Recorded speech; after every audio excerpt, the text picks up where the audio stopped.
has always advised people against keeping stone idols at home. If you keep them, you must maintain them every day with the right kind of processes. If a deity is consecrated through mantras, and if the necessary maintenance does not happen on a daily basis, the deity becomes a withdrawing energy and can cause immense harm to people who live in the vicinity. Unfortunately, many temples have become like this because of improper maintenance by people who do not know how to keep them alive. Prana Pratistha is different in that it uses your own life energies to consecrate something. When you consecrate a form in this way, it does not need any maintenance. It is quite literally forever. When I fulfilled my mission, which was the consecration of the Dhyanalinga, a subtle energy form with all chakras operating at their optimal capacity at the Isha Yoga Center in Coimbatore, in southern India, in the year 1999. It was through Prana Pratistha. This is why there are no rituals in the shrine. None is required.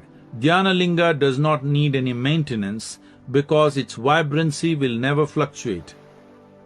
Even if you take away the stone part of the structure, it will remain the same. Irrespective of physical changes that may happen over time, the energy form will not perish. This is because the real form is made of a non-physical dimension. It is indestructible. The Indian temples were never places of prayer. The tradition was that you had a shower first thing in the morning and went directly to the temple, sat there for a while, and only then began your day. The temple was like a public battery charging space. Most people have forgotten this nowadays. They just go to the temples, ask for something, bum bounce on the temple floor, and then leave. This is quite pointless. The idea is to sit and imbibe the energies of the place. At the Dhyanalinga Yogic Temple in Coimbatore, you are not required to believe in anything to reap its benefits. You are not required to pray or make any ritual offering. You are encouraged just to close your eyes and be in the space for some time. If you were to try it for yourself, you would discover that it is a tremendous experience. Dhyanalinga is in the highest level of intensity that any form can be. Even if those who do not know anything about meditation and come and sit there, they become meditative by their own nature. This is the kind of remarkable tool it is. If I were given the necessary support and opportunity, I would like to consecrate the whole planet. This is what I am good at, turning thin air into very powerful, vibrant space, turning a piece of metal or stone into a divine reverberation. It is my dream that someday all of humanity should live in a consecrated environment.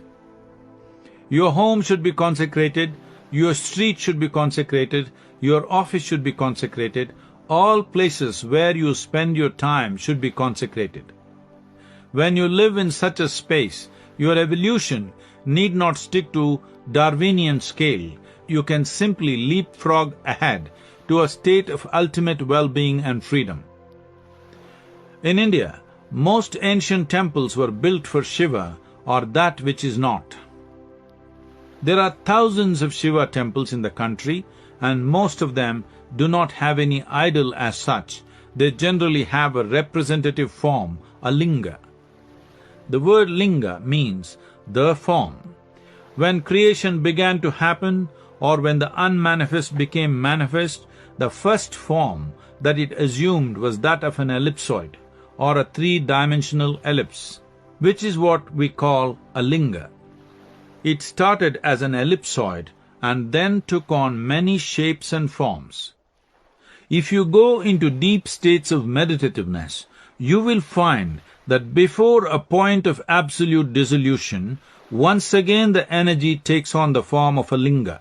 Modern cosmologists have identified that the core of every galaxy is always an ellipsoid. So generally, in yoga, The linga is considered to be the perfect and fundamental form in existence. It is the first form and the final form. In the space between, creation takes place. What lies beyond is that which is not, or Shiva. So, the linga form is actually an opening in the fabric of creation. For physical creation, the front door is a linga and the back door is a linga. This makes the temple an opening in the fabric of the physical. You could fall right through it and go beyond. This is what makes it such a tremendous possibility. Interestingly, lingas are found all over the world. In Africa, there are terracotta lingas, largely used for occult purposes. In Delphi, Greece, there is a linga below the ground known as the navel of the earth. This is purely a Manipura linga meant to promote prosperity and material well-being. When someone showed me a picture of it, I immediately knew what type of people had consecrated this. It was definitely done by Indian yogis thousands of years ago. There is no doubt about that. When I consecrated Adi Yogi, the abode of yoga in Tennessee, in the year 2015, it was an event of considerable spiritual import. In fact, a milestone for classical yoga in the Western world. Having seen various ancient sites of interest, I am quite certain nothing of this kind of energetic significance has happened in North America or indeed in the Western Hemisphere in the last 3,000 years.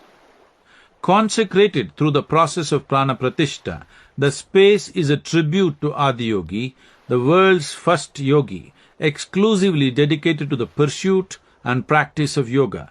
The space represents a living repository of the highest level of energetic vibrancy and exuberance and offers a unique spiritual possibility to seekers in the West.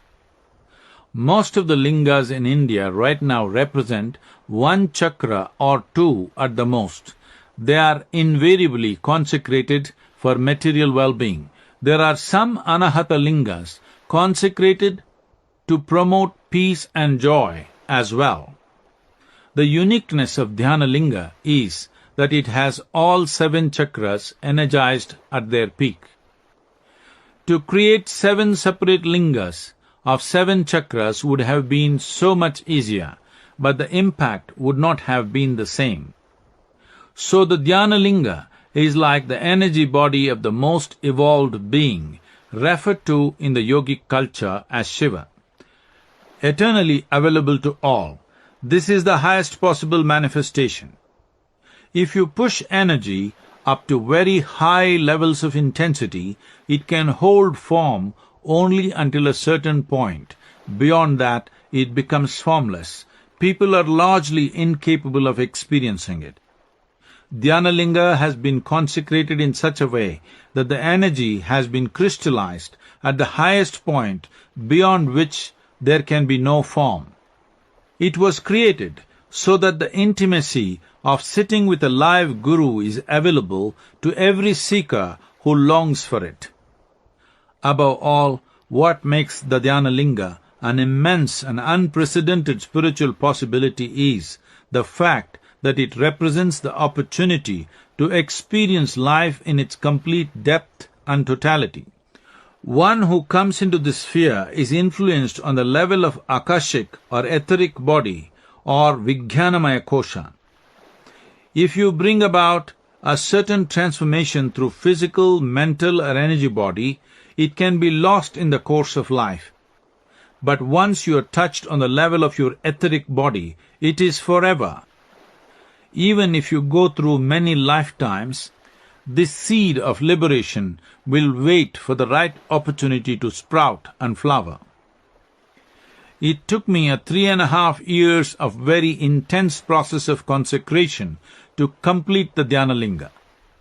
Many yogis and adepts have attempted to create such a linga, but for various reasons, all the required ingredients never came together. This was not my will. It is my Guru's will.